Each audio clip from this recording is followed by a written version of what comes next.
Malapit na kaibigan ng aktres na si Catherine Bernardo na si Sofia Andres, may patama nga ba sa aktres na si Andrea Brillantes dahil nga sa kanyang naging post pagkatapos umamin or mag-confirm nga na hiwalay na nga ang Katniel? Narito nga ang buong detalye, alamin natin ito.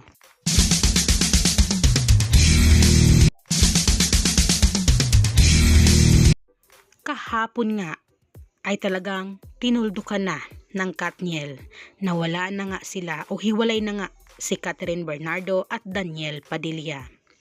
At talagang isa ito sa pinakamalungkot na araw.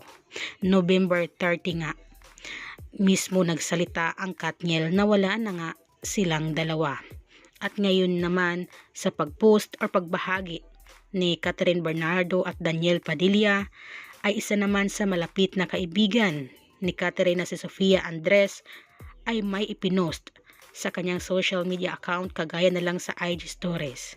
Pagkatapos kasi niya mag-post ng larawan nilang tatlo ni Catherine Bernardo at ni Alora ay sinunod naman niyang pag-post ang isang bahay at may pinto nga at nilagyan nga ito ng emoji na brilyante or isang diamond emoji.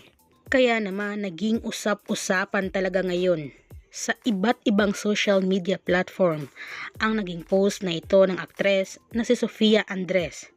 Dahil after talaga sa confirmation nga ng Katniel ay ipinost niya ito.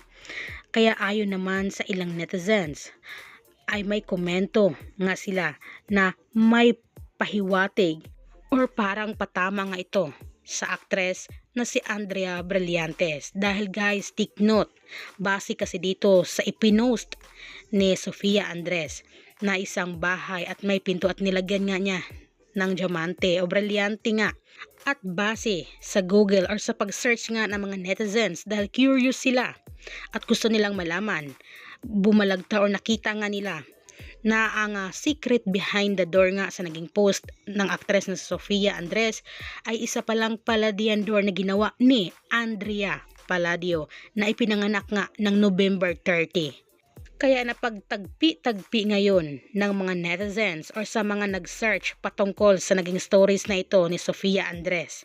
Dahil isa talaga itong pahint nga ni Sofia na bakit may nilagay siyang emoji sa pinto na brilyante. At isa pa, ang gumawa ng pinto na ito ay walang iba kundi si Andrea Palladio na talaga namang eksaktong November 30 din ipinanganak at kahapon nga November 30 din ipinost or nag-confirm nga ang Katniel na hiwalay na sila.